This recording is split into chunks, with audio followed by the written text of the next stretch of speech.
Hello friends, ಇವತ್ತಿನ ವಿಡಿಯೋದಲ್ಲಿ ಕುಷ್ಕ ರೈಸ್ನ ಮಾಡೋದು ಹೇಗೆ ಅಂತ ನೋಡೋಣ. ತರಕಾರಿ ಆಪ್ಷನಲ್, ಬೇಕಿದ್ರೆ ಹಾಕೋಬಹುದು, ಇಲ್ಲ ಅಂದರೆ ಹಾಗೆ ಪ್ಲೈನ್ ಮಾಡಬಹುದು.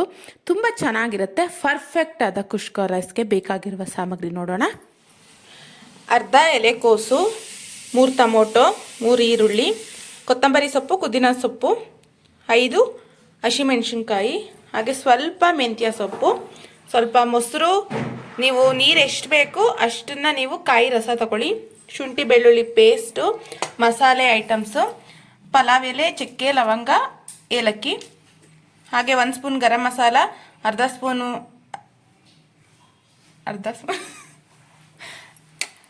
ಸ್ಪೂನು ಅರಿಶಿನ, 2 ಸ್ಪೂನು ಧನಿಯಾ ಪುಡಿ, 1 ಸ್ಪೂನು ಅಚ್ಚ ಖಾರದ ಪುಡಿ, ರುಚಿಗೆ ತಕ್ಕಷ್ಟು ಉಪ್ಪು, ಹಾಗೆ ಅಕ್ಕಿನ ತೊಳೆದಿಟ್ಕೊಳ್ಳಿ. ನಾನಿಲ್ಲಿ 2 ಲೋಟ ಅಕ್ಕಿ ತಗೊಂಡಿದ್ದೀನಿ. ಇದಕ್ಕೆ 4 ಲೋಟ ಕಾಯಿನ ರುಬ್ಬಿ ಅದ್ರ ರಸ ತಗೋಬೇಕು. ಹಾಗೆ ಎಣ್ಣೆ, ತುಪ್ಪ. ಇವಾಗ ಮಾಡೋದು ಹೇಗೆ ನೋಡೋಣ ಬನ್ನಿ. ಮೊದಲಿಗೆ ಗ್ಯಾಸ್ ಸ್ಟವ್ ಹಚ್ಕೊಂಡು ಒಂದು ಕುಕ್ಕರ್ನ ಇಟ್ಕೊಳ್ಳಿ.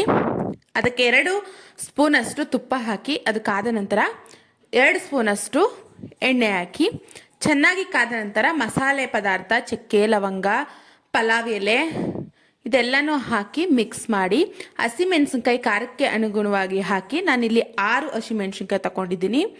ಹಾಗೆ 3 ಈರುಳ್ಳಿ, ಹಾಗೆ ಎಲೆಕೋಸು, ಅರ್ಧ ಎಲೆಕೋಸನ್ನು ನೀಟಾಗಿ ತೊಳ್ಕೊಂಡು, ಹಾಗೆ 1 ಇಡಿ ಮೆಂತ್ಯ ಸೊಪ್ಪನ್ನು ನೀಟಾಗಿ ತೊಳ್ಕೊಂಡು ಅದು ಹಾಕಿ ನೀಟಾಗಿ ಫ್ರೈ ಮಾಡಿ. ಅಂದರೆ ಹಸಿ ವಾಸನೆ ಹೋಗಬೇಕು ನೀಟಾಗಿ. ಅಂದರೆ ಅದು ಫ್ರೈ ಆದ ನಂತರ 2 ಸ್ಪೂನಷ್ಟು ಶುಂಠಿ ಬೆಳ್ಳುಳ್ಳಿ ಪೇಸ್ಟ್ ಹಾಕ್ಕೊಂಡು ಅದು ಹಸಿ ವಾಸನೆ ಹೋಗೋ ತನಕ ನೀಟಾಗಿ ಫ್ರೈ ಮಾಡ್ಕೊಳ್ಳಿ.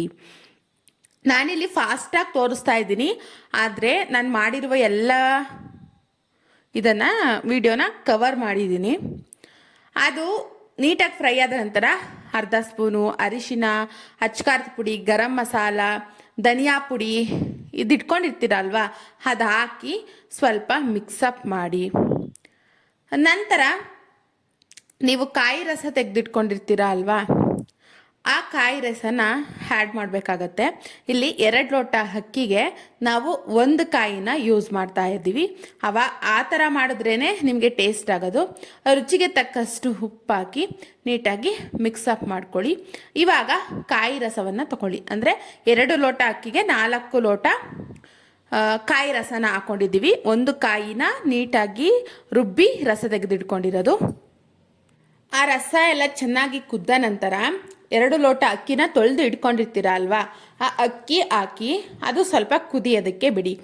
ಯಾಕಂದರೆ ಚೆನ್ನಾಗಿ ಬೇಯತ್ತೆ ತರಕಾರಿನೂ ಸಹ, ಅಕ್ಕಿನೂ ಬೇಗ ಚೆನ್ನಾಗಿ ಹರಳತ್ತೆ, ಬೇಯತ್ತೆ, ಹಗಗ್ಲಾಗಿ ಇರಲ್ಲ, ಸ್ಮೂತ್ ಆಗತ್ತೆ ಅನ್ನೋ ಕಾರಣ ಈ ಟಿಪ್ಸ್ಗಳನ್ನ ನೀವು ಕೆಲವೊಂದು ಫಾಲೋ ಮಾಡಿ. ಸುಮ್ಮನೆ ಅದನ್ನು ಫ್ರೈ ಮಾಡೋದು, ನೀರು ಹಾಕೋದು, ಅಕ್ಕಿ ಹಾಕೋದು, ಮುಚ್ಚಿಬಿಡೋದು, ಕುಕ್ಕರ್ ಬೇಗ ಆಗತ್ತೆ ಅಂತ, ವಿಷಲ್ ಬರುತ್ತೆ ಅಂತ ನೀವು ಆ ಥರ ಮಾಡಬೇಡಿ.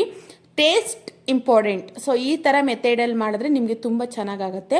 ಇವಾಗ ಕುದಿತಾ ಇದೆ. ಇವಾಗ ನೀವು ಲಿಡ್ನ ಕ್ಲೋಸ್ ಮಾಡಿ 2 ವಿಷಲ್ ಬರ್ಸಿದ್ರೆ ಸೂಪರ್ ಆಗಿರುವಂತಹ, ಅದು ಫುಲ್ ಆರಬೇಕು ವಿಷಲು, ಆಮೇಲೆ ಓಪನ್ ಮಾಡಿ ಸೂಪರ್ ಆಗಿರುವಂತಹ ಕುಷ್ಕ ರೈಸ್ ರೆಡಿ ಆಗುತ್ತೆ. ಈ ರೆಸಿಪಿ ನಿಮ್ಗೆ ಇಷ್ಟ ಆಗಿದ್ರೆ ನಿಮ್ಮ ಸ್ನೇಹಿತರಿಗೆ, ಬಂಧು ಮಿತ್ರರಿಗೆ ಈ ವಿಡಿಯೋನ ಶೇರ್ ಮಾಡಿ, ಆದಷ್ಟು ಲೈಕ್ ಮಾಡಿ, ಸಬ್ಸ್ಕ್ರೈಬ್ ಆಗಿ ನಮಗೆ ಪ್ರೋತ್ಸಾಹ ನೀಡಿ. ಜೊತೆಗೆ ಮೊಸರು ಬಜ್ಜಿ ಇದೆ. ಸೊ ಸೂಪರ್ ಆಗಿರುವ ಕುಷ್ಕ ರೈಸ್ ತಿನ್ನೋದಕ್ಕೆ ರೆಡಿ ಆಗಿದೆ. ಇದೇ ರೀತಿ ನಿಮಗೆ ತಟ್ಟಂತ ತರಕಾರಿ ಇಲ್ಲದೆ ಮನೆಯಲ್ಲಿರುವ ಪದಾರ್ಥವನ್ನು ಉಪಯೋಗಿಸಿ ಯಾವ ರೀತಿ ನೀವು ರೆಸಿಪಿಗಳನ್ನ ಮಾಡಬಹುದು ಅಂತ ನಾನು ವಿಡಿಯೋನ ಹಾಕ್ತಾನೆ ಇರ್ತೀನಿ. ಸಪೋರ್ಟ್ ಮಾಡಿ. Thank you for watching. ಮುಂದಿನ ವಿಡಿಯೋದಲ್ಲಿ ಸಿಗೋಣ.